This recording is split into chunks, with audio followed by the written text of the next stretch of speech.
दिव्यांग और विशेष योग्यता वाले, गरीब, असहाय और निःशुल्क जनों के मसीहा, सेवा, त्याग और लगन और कर्तव्य निष्ठा की अद्भुत मिसाल संत व शक्ति के उपासक स्वामी ब्रह्मदेव जी महाराज द्वारा श्री जगदम्बा अंध विद्यालय श्री गंगानगर में चलाया जा रहा है। स्वामी ब्रह्मदेव जी महाराज पिछले 40 वर्षों से सेवाएं दे रहे हैं।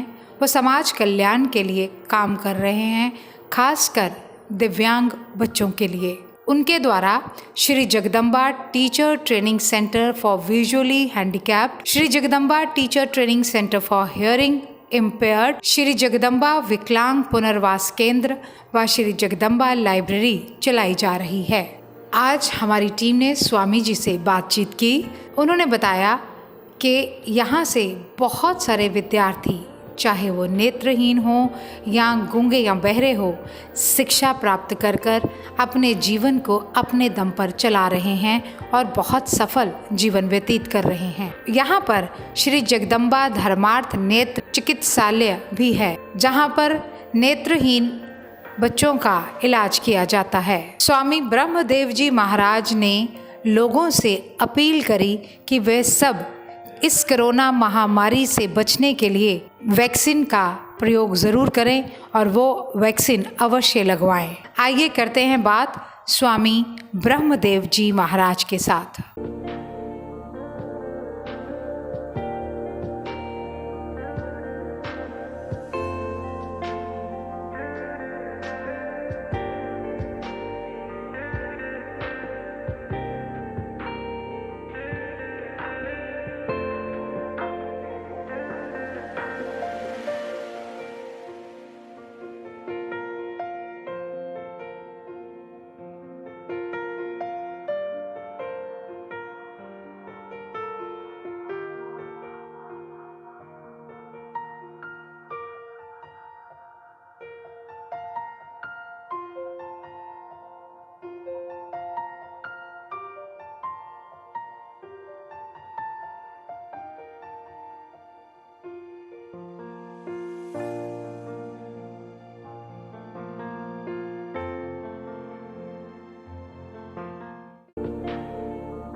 को पंजाब प्लस चैनल में आपका स्वागत है। आज हम आपको मिलाने जा रहे हैं स्वामी ब्रह्मदेव जी के साथ, जिन्होंने अपनी सारी जिंदगी सेवा में लगाई है। हम बात कर रहे हैं अंध विद्यालय की, बात कर लें गूंगे बहरे बच्चों के स्कूल्स की, बात कर लें हॉस्पिटल्स की, आई हॉस्पिटल्स की बात कर लें, तो सारी जिंदगी इन्होंने अपनी इसी सेवा में लगाई हुई है। और हम बात कर रहे हैं इनके साथ कोरोना का एपिडेमिक है, लोग उदास हैं, हर तरफ डिप्रेशन छाया हुआ है। स्वामी जी, आपका स्वागत है हमारे स्पेशल शो में। नमस्कार जी।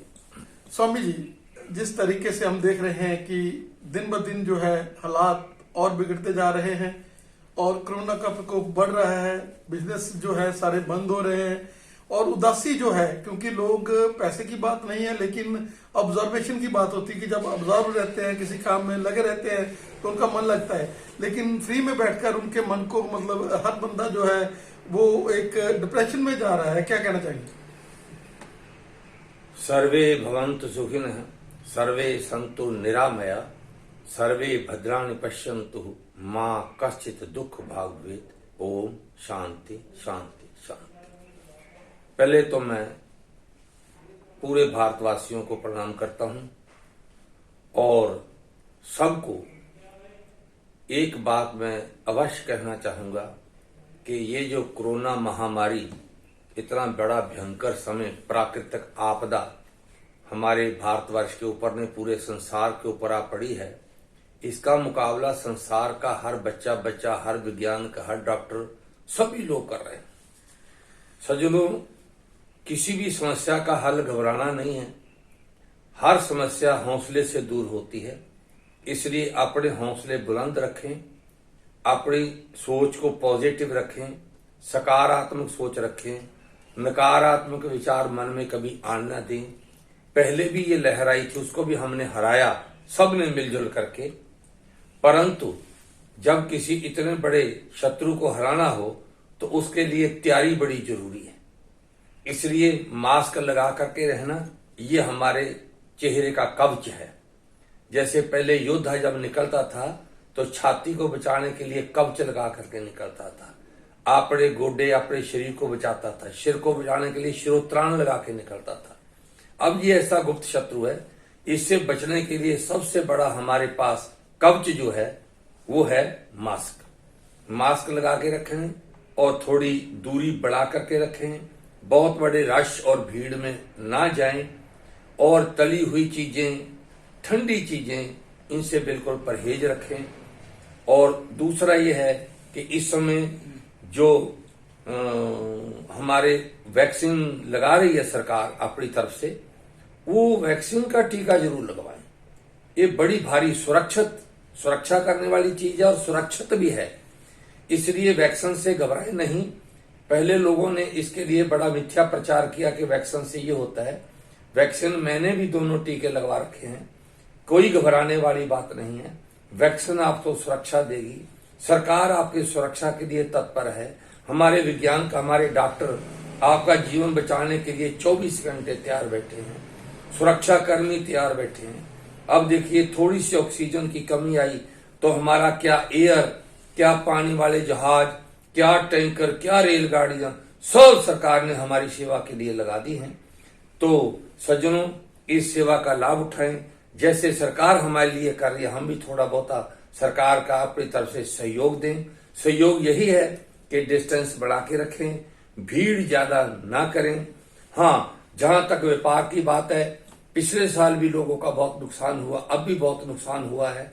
हम इससे सहमत हैं कि व्यापार में मंदी आई है, व्यक्ति परेशान हुए हैं, रोजी रोटी के लाले पड़े रहे हैं, गरीब आदमी बहुत दुखी रहा है, मजदूर वर्ग के पलायन भी हुए हैं। परंतु फिर भी हम लोगों ने, सबने मिलजुल करके इस युद्ध को पहले भी जीता है, अब भी सज्जनों जीतना है, मुकाबला करना है, घबराना नहीं है। बहुत बड़ा बेशक खतरा, शत्रु बेशक बड़ा है, परंतु आपका 135 करोड़ लोगों का हौसला भी तो बहुत तगड़ा है ना, इसका मुकाबला करने के लिए। इसलिए मैं सबसे प्रार्थना करूंगा कि आपने घबराना बिल्कुल नहीं, ईश्वर पे भरोसा रखिए। भगवान अगर संकट देता है तो भगवान संकट टालता भी है। भगवान तीनों दुखों को दूर करने वाला है।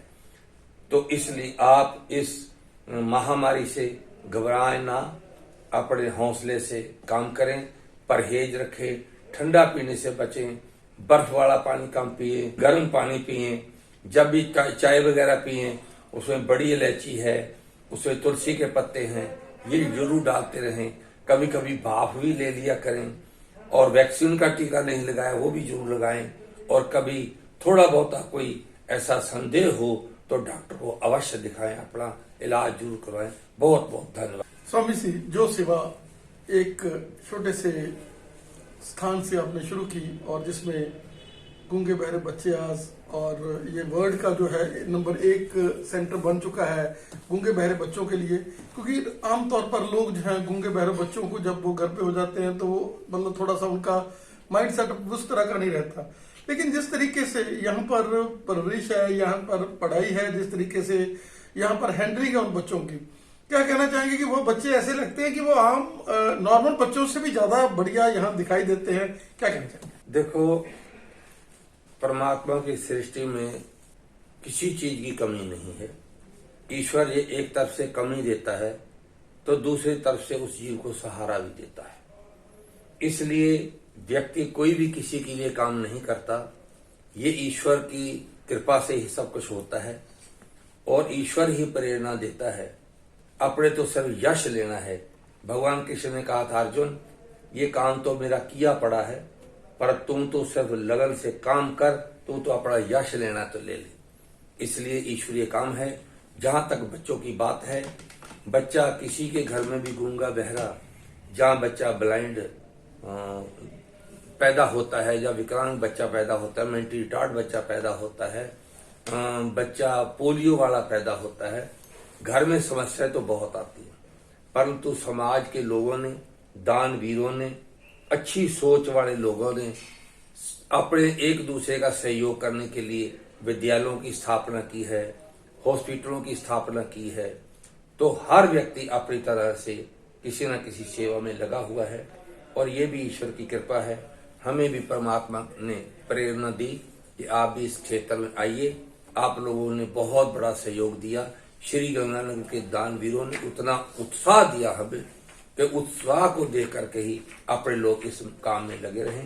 आज बड़ी प्रभु की कृपा है और समाज का बड़ा सहयोग है, तो ताकि ये बच्चे जो हैं वो अपनी शिक्षा भी ग्रहण कर रहे हैं, क्योंकि इस संस्था को प्रारंभ हुए 40 वर्ष हो चुके हैं।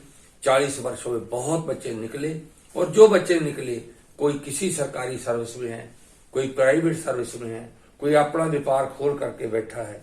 इसलिए किसी बच्चे को शिक्षित होने के बाद कोई कमी नहीं रहती, पर शिक्षित होना बहुत जरूरी है। जो बच्चा घर में बैठा है, शिक्षित नहीं है, वो बच्चा कोई हाथ का काम तो थोड़ा बहुत कर सकता है, परंतु जैसे हमारे बच्चे कोई बीएड कर गया, कोई एमएड कर गया, कोई फर्स्ट ग्रेड टीचर है, कोई सेकंड ग्रेड है, कोई थर्ड ग्रेड है, कोई और सरकारी नौकरी में, कहीं मिलिट्री में, एमईएस में चले गए। इसलिए बच्चा अगर शिक्षित है, उसके पास अपनी क्वालिफिकेशन है, सर्टिफिकेट है, उसको नौकरी की कोई कमी नहीं है। भगवान की कृपा से उसको नौकरी मिलेगी, रोजगार के साथ साथ वो अपना परिवार भी पालन करेगा। परिवार के ऊपर भी बोझ नहीं बनेगा, समाज के ऊपर भी बोझ नहीं बनेगा, वो अपना बोझ स्वयं उठाएगा। हो सकता है किसी और की भी मदद कर दे। यही हमारा लक्ष्य था और यही ईश्वर की कृपा से लक्ष्य जो है समाज वालों का भी है। लोगों ने भी जिस भावना से दान दिया उनका भी यही लक्ष्य था कि हमारे दान का सदुपयोग हो और बच्चे जो हैं वो अपने पांव पे खड़े हो जाए। उनका लक्ष्य भी पूरा हो रहा है। बहुत बहुत धन्यवाद। स्वामी जी, जिस तरह बाबा करनैल दास जी का एक मन ਦੇ ਸੀਗਾ ਕਿ ਮੈਂ ਅੰਧੇਪਨ ਨੂੰ ਦੂਰ ਕਰਨਾ, ਉਹਨਾਂ ਨੇ ਤਾਂ ਪੰਜਾਬ ਦੇ ਵਿੱਚ ਹੀ ਸੋਚਿਆ ਸੀਗਾ। ਔਰ ਜਿਸ ਤਰੀਕੇ ਦੇ ਨਾਲ ਅੱਜ ਤਕਰੀਬਨ ਆਪਾਂ ਹਰਿਆਣੇ 'ਚ ਜਿੱਥੇ ਆਪਣਾ ਰਾਜਸਥਾਨ 'ਚ ਬੈਠੇ ਆ, ਉਸ ਜਗ੍ਹਾ ਦੇ ਉੱਤੇ ਹਰਿਆਣੇ ਦੇ ਵਿੱਚ ਵੀ ਮੇਰਾ ਖਿਆਲ ਹੈ ਕਿ ਬਹੁਤ ਸਾਰੇ ਸੈਂਟਰ ਜਿਹੜੇ ਹੈਗੇ ਆ ਬਾਬਾ ਜੀ ਦੇ ਨਾਲ ਜੁੜੇ ਹੋਏ ਸੇਵਾ ਕਰ ਰਹੇ ਨੇ। ਔਰ ਇਹ ਜਿਹੜਾ ਆਪਣੇ ਇੱਥੇ ਸੇਵਾ ਦਾ ਕੇਂਦਰ ਬਣ ਕੇ ਹਸਪੀਟਲ ਕੰਮ ਕਰ ਰਿਹਾ, ਜਿਹਦੇ 'ਚ ਹਜ਼ਾਰਾਂ ਦੀ ਗਿਣਤੀ ਦੇ ਵਿੱਚ ਪੇਸ਼ੈਂਟਸ ਜਿਹੜੇ ਹੈਗੇ ਆ ਉਹ ਅੱਖਾਂ ਦੀਆਂ ਬਿਮਾਰੀਆਂ ਦੇ ਨਾਲ ਦੇਖਣੋਂ ਨਹੀਂ ਰਹਿੰਦੇ। ਕੀ ਕਹਿਣਾ ਚਾਹੋਗੇ? बाबा जी के पास जब भी कभी बैठते थे, हम छोटे छोटे थे, तो उनकी एक ही इच्छा होती थी कि बेटा कोई ऐसा काम करे समाज का साथ लेकर के। ये जो बुजुर्ग बुढ़ापे में अंधे हो जाते हैं सफेद मोतिया के कारण, उनका कोई ऐसा इलाज हो। तो उन्होंने पहला हॉस्पिटल जलाल में अपने ही आश्रम में स्थापित किया। उसमें डॉक्टर दलवंत सिंह जी आते रहे, वो बहुत सफल हुआ। उसको देख करके फिर बाबा महेंद्र दास जी ने शुरू किया मल्लेवाड़े में, वो भी सफल हुआ। उसके बाद चलता चलता महापुरुषों की जब प्रेरणा हुई तो आज से 13 दिसंबर 1980 को बाबा जी ने इस जगह की नींव रखी।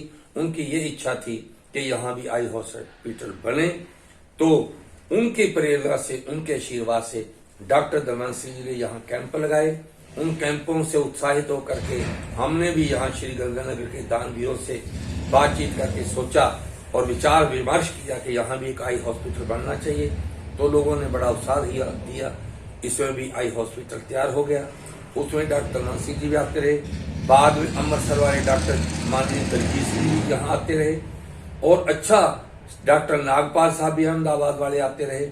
इससे क्या हुआ कि हमारा भी और डॉक्टरों का भी और हमारी जो समिति है उसका भी हौसला बढ़ा। तो आज इस आई हॉस्पिटल में भी 3.5 लाख से ऊपर कैटरेक्ट के ऑपरेशन हो चुके हैं। बहुत लोगों की आंखें भी लग चुकी हैं। और फिर यहाँ एक ईएनटी की भी स्थापना की गई है। ईएनटी के डॉक्टर भी बैठता है, पर्दे का डॉक्टर भी बैठता है। जिनको कैटरेक्ट की प्रॉब्लम के साथ साथ पर्दे की प्रॉब्लम है, पर्दा डिटैच हो जाता है, उसका भी इलाज है। बाकी एक और मैं बात आपको बताऊं, जो पिछले 2 साल से एक सेंटर अपना मंजूर हुआ है। जो 5-6 साल का बच्चा है, गूंगा बहरा, जिसको बचपन से सुनता नहीं, 5 और 6 साल की उम्र है, गरीब परिवार से है, तो सरकार ने उसके लिए कोकलिया इम्प्लांट की बहुत ही फ्री निशुल्क सेवा दी है। जिस ऑपरेशन के ऊपर 12 और 15 लाख के बीच में खर्चा आता है, वो अंध विद्यालय के अंदर सरकार के सहयोग से ऑपरेशन बिल्कुल फ्री होता है बच्चे का। उसके पहले टेस्ट भी फ्री होते हैं, बाद के उसके ऑपरेशन के बाद कोक्लियर इम्प्लांट होने के बाद जब बच्चा स्वस्थ हो जाए तो उसके बाद उसकी स्पीच थेरेपी भी यहाँ फ्री की जाती है। तो ऐसे भी कई बच्चों के ऑपरेशन यहाँ हो चुके हैं। ये सब प्रभु की कृपा है।